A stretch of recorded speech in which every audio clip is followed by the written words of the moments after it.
नमस्कार दोस्तों। आज हम एक ऐसे महानायक की कहानी सुनाने जा रहे हैं जिसने अपने जीवन को देश की आजादी के लिए समर्पित कर दिया। आज हम बात करेंगे एक ऐसे वीर सपूत की जिसने अपने अदम्य साहस और बलिदान से देशवासियों के दिलों में अमर स्थान बना लिया। जी हां, मैं बात कर रहा हूं शहीद भगत सिंह की।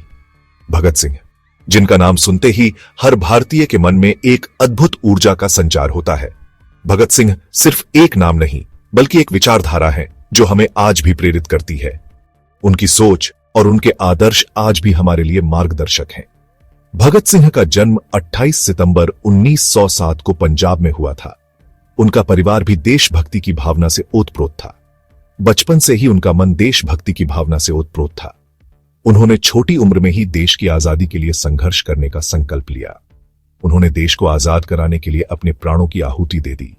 उनका बलिदान हमें यह सिखाता है कि देश के लिए कुछ भी करना संभव है। भगत सिंह सिर्फ एक क्रांतिकारी ही नहीं थे बल्कि एक महान विचारक और लेखक भी थे। उनकी लेखनी में क्रांति की ज्वाला दिखती है। आज हम उनके जीवन के एक महत्वपूर्ण पहलू पर चर्चा करेंगे।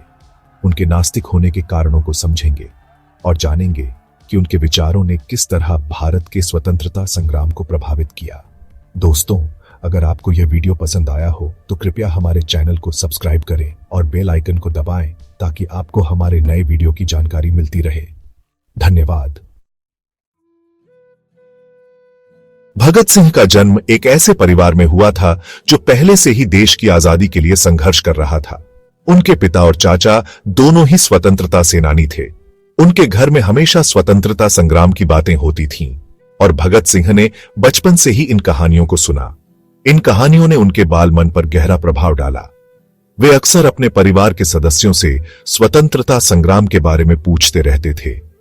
उन्होंने देश की आजादी के लिए खुद को तैयार करना शुरू कर दिया। भगत सिंह ने छोटी उम्र में ही यह समझ लिया था कि देश को आजाद कराने के लिए उन्हें भी कुछ करना होगा।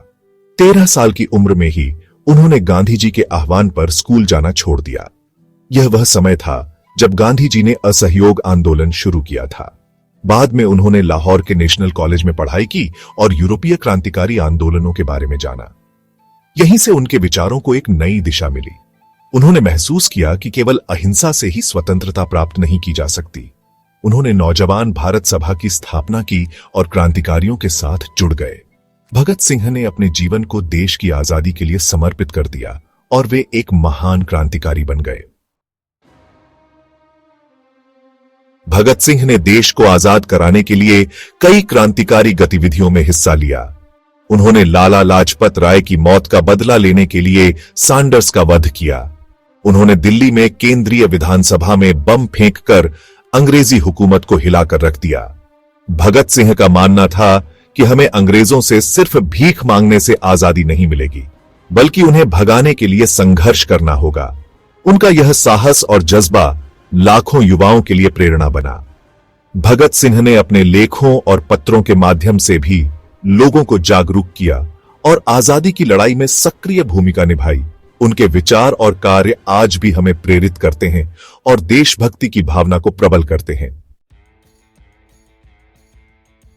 भगत सिंह को कई बार जेल जाना पड़ा। जेल में रहते हुए उन्होंने बहुत कुछ पढ़ा और अपने विचारों को और अधिक मजबूत किया। जेल की कोठरी में बैठकर उन्होंने धर्म, समाज, राजनीति, हर चीज पर गहराई से विचार किया। उनके मन में कई सवाल उठे। उन्हें धर्म के नाम पर फैली अंधविश्वास और शोषण की प्रथाएं रास नहीं आती थीं।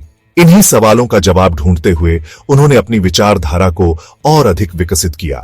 भगत सिंह ने अपने लेखों और पत्रों में इन सवालों को उठाया और अपने विचारों को स्पष्ट किया।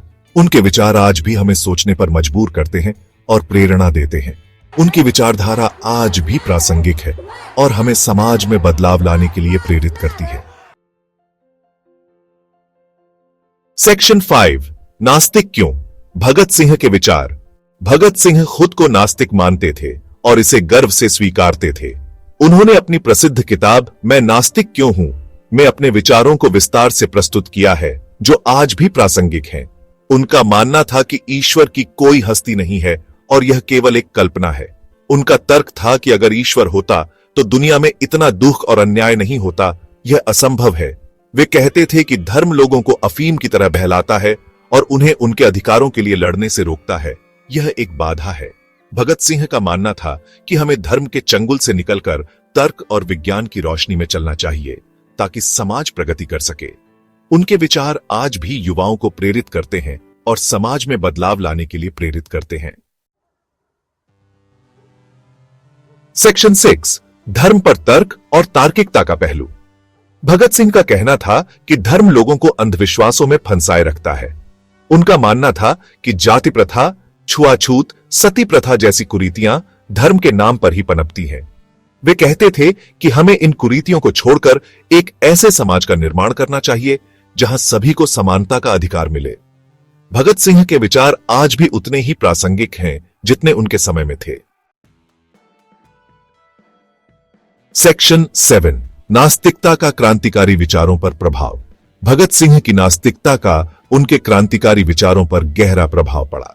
उनका मानना था कि हमें एक ऐसे समाज की स्थापना करनी चाहिए जहां धर्म के आधार पर कोई भेदभाव न हो।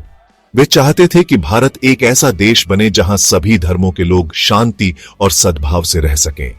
भगत सिंह का मानना था कि धर्म को व्यक्तिगत मामला होना चाहिए और इसे राजनीति से दूर रखना चाहिए। सेक्शन 8, शहीद भगत सिंह की विरासत। 23 मार्च 1931 को भगत सिंह को उनके 2 साथियों राजगुरु और सुखदेव के साथ फांसी दे दी गई। मृत्यु के समय उनकी उम्र मात्र 23 वर्ष थी, लेकिन इतनी कम उम्र में ही उन्होंने जो कुछ किया वह उन्हें हमेशा के लिए अमर बना गया। भगत सिंह आज भी करोड़ों भारतीयों के दिलों में जीवित हैं। उनके विचार आज भी हमें प्रेरित करते हैं। उनका बलिदान हमें याद दिलाता है कि हमें अन्याय और उत्पीड़न के खिलाफ आवाज उठानी चाहिए। सेक्शन 9, आज के समय में भगत सिंह के विचारों की प्रासंगिकता। भगत सिंह एक ऐसा नाम जो भारतीय स्वतंत्रता संग्राम के इतिहास में स्वर्ण अक्षरों में लिखा गया है। उनके विचार और उनके आदर्श आज भी हमें प्रेरित करते हैं। आज के समय में भगत सिंह के विचार और भी महत्वपूर्ण हो जाते हैं जब हम देखते हैं कि धर्म के नाम पर किस तरह से नफरत और हिंसा फैलाई जा रही है। भगत सिंह ने हमेशा धर्मनिरपेक्षता और मानवता की बात की। हमें भगत सिंह के बताए रास्ते पर चलते हुए तर्क, विज्ञान और मानवता को अपना हथियार बनाना होगा। उन्होंने हमेशा तर्क और विज्ञान को महत्व दिया और अंधविश्वासों का विरोध किया। हमें एक ऐसे समाज का निर्माण करना होगा जहां सभी को समानता का अधिकार मिले, जहां किसी के साथ धर्म, जाति, लिंग या किसी अन्य आधार पर भेदभाव न हो। भगत सिंह ने हमेशा इस बात पर जोर दिया कि धर्म को व्यक्तिगत मामला माना जाना चाहिए और इसे राजनीति से दूर रखना चाहिए।